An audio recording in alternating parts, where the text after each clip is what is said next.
चलिए बच्चों 8.1 का 7वां प्रश्न करते हैं। पढ़ो क्या है। यदि cot थीटा बराबर 7/8 उसको 1 मिनट बच्चे। cot थीटा बराबर दिया गया है 7/8, तो मान याद करना है किसका।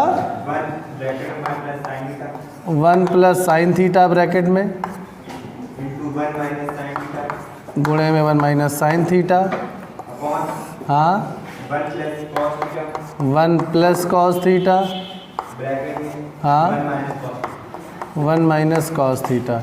इसका मान बच्चों में ज्ञात करना है। तो एक तरीका ये हो सकता है कि साइन थीटा और कॉस थीटा के मान निकाल के यहाँ रख दीजिए और इसको और थोड़ा सिंप्लीफाई कर लीजिए। ये a माइनस बी गुणे a प्लस बी लिखा हुआ है, तो इसको a square minus B square लिख सकते हैं। एक चीज़ और समझ लीजिए बच्चों कि अगर मान लीजिए साइन थीटा का होल स्क्वायर करना है तो इसको हम इस तरह से भी लिख सकते हैं, साइन स्क्वायर थीटा। त्रिकोणमिति में इस तरह से लिखना वैलिड है। किसी भी अगर त्रिकोणमिति अनुपात का होल स्क्वायर लिखना है तो उसको इस तरह से भी लिखा जा सकता है। उसी तरह से कॉस थीटा का होल स्क्वायर को हम लोग कॉस स्क्वायर थीटा लिख सकते हैं। टैन थीटा के होल स्क्वायर का सबको वही लिख सकते हैं जैसा ये लिखा गया है। ठीक है, तो सबसे पहले अब बैठ जाइए आप, यहाँ पर हल इसका लिखना शुरू करते हैं। तो कॉट थीटा दिया गया है 7/8।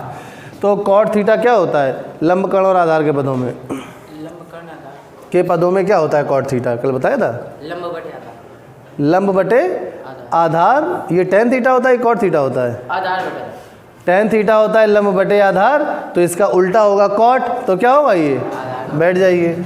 तो यहाँ पे आधार बटे लंब ये दिया गया है 7/8। इसके बाद क्या करना है आप सभी को पता है, आधार बराबर लिख देंगे 7 के, जहाँ पर के अनुपातिक नियतांक है, व लंब बराबर कितना हो जाएगा 8 के, और यहाँ पर लिख देंगे के अनुपातिक नियतांक है। उसके बाद पाइथागोरस प्रमेय से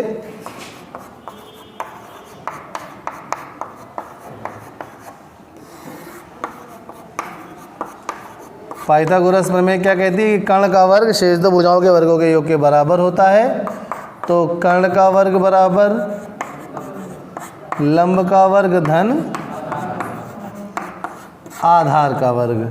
तो कर्ण तो निकालना ही है हमें, तो ये 8k का वर्ग धन 7k का वर्ग, और अब ये हो जाएगा 64k का वर्ग धन 49k का वर्ग। जोड़ लेंगे इसको तो 9 4 13 की 3 हासिल लगे 1 6 4 10 11 113 k की घात 3। कर्ण का वर्ग आ गया 113 k की घात 3। तो उस दशा में कर्ण क्या आ जाएगा बच्चों, √113 और k का वर्गमूल k हो जाएगा। समझ में आ रहा है सभी को। अब इसके पश्चात मान जो हमें ज्ञात करना है उसको लेते हैं। डस्टर उठाइए जरा एक मिनट, लाइए। तो अब इसके पश्चात क्या करेंगे, हमें 1 प्लस साइन थीटा गुणे 1 माइनस साइन थीटा बटे 1 प्लस कॉस थीटा और 1 माइनस कॉस थीटा का मान ज्ञात करना है। तो आप अंश में देख रहे हैं सरल समीकरण a प्लस बी गुणे a माइनस बी बन रही है। तो इसका मान क्या होता है, a प्लस बी गुणे a माइनस बी बराबर ये a प्लस बी गुणे a माइनस बी को क्या लिख सकते हैं आप बताइए। हाँ बिल्कुल सही, बैठ जाइए भाई दोनों लोग। तो a square minus B square. तो यहाँ पर a की जगह क्या है 1, तो 1 का स्क्वायर और ऋण साइन स्क्वायर थीटा बटे यहाँ पर भी 1 का स्क्वायर ऋण कॉस स्क्वायर थीटा। यहाँ पे a की जगह 1, b की जगह कॉस थीटा है, तो नीचे कॉस स्क्वायर थीटा हो जाएगा। ठीक लिख रहे हैं। अब सीधे सीधे मान पुट करेंगे। तो 1 माइनस साइन थीटा बराबर लंब कर्ण और आधार के पदों में क्या होता है बताओ, लंब बटे कर्ण। बिल्कुल ठीक है। तो यहाँ पे लिखेंगे, बैठ जाइए, लंब बटे कर्ण का वर्ग, और उसी तरह से 1 माइनस कॉस थीटा बराबर क्या होगा आधार बटे कर्ण का वर्ग।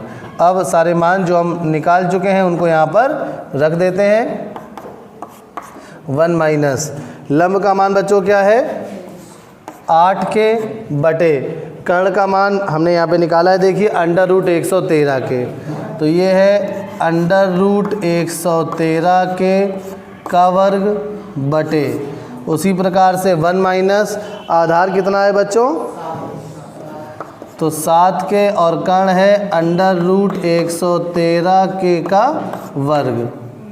कैलकुलेशन से घबराने की आवश्यकता बिल्कुल नहीं है, बहुत ही आसान कैलकुलेशन है, देखने में ही खाली थोड़ी बड़ी लग रही है बस। आगे बढ़ेंगे। अब इसके पश्चात ये हो जाएगा 1 माइनस 64 के स्क्वायर बटे 113 के स्क्वायर। इस वर्गमूल के चिन्ह से जब इसका वर्ग करेंगे तो वर्गमूल का चिन्ह हट जाएगा। यहाँ पर अंडर रूट x का वर्ग क्या होता है x होता है, तो इसलिए अंडर रूट 113 का वर्ग, ये अंडर रूट 113 अंडर रूट का चिन्ह हट जाएगा। क्यों हटता है ये भी समझ लीजिए, क्योंकि अंडर रूट x का मतलब होता है बच्चों x की घात 1/2, और जब हम अंडर रूट x का वर्ग कर रहे हैं तो इसका मतलब क्या कर रहे हैं, पहले इसको लिखेंगे x की घात 1/2 और ऊपर एक वर्ग पहले से ही लगा हुआ है, और जब इसका अंदर गुणा करेंगे तो x की घात 1/2 गुणे 2 हो जाएगा, और ये 2 से 2 कट जाएगा तो सीधे सीधे क्या आ जाएगा x। समझ में आ रहा है क्यों ऐसा हुआ। आगे बढ़ते हैं। बटे 1 माइनस यहाँ पर 7 के का वर्ग 7 7 जा 49 के स्क्वायर अपॉन 113 के स्क्वायर।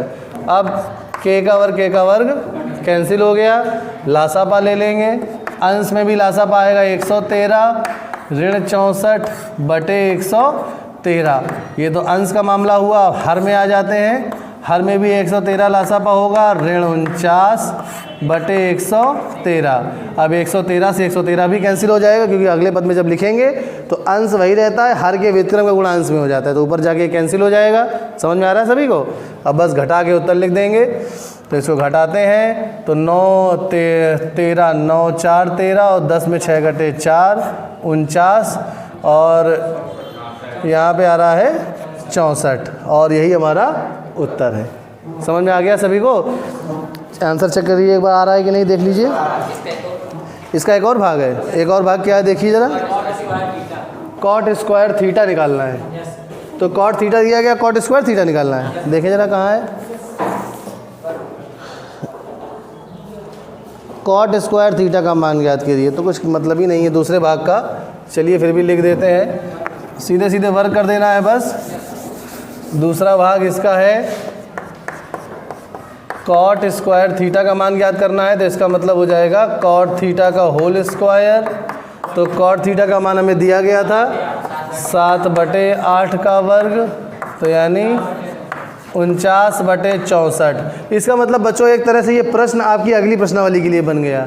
अगली प्रश्नावली में सरल समीकरणों में कैसे प्रश्न होंगे, इसको बराबर कॉट स्क्वायर थीटा सिद्ध करना होगा।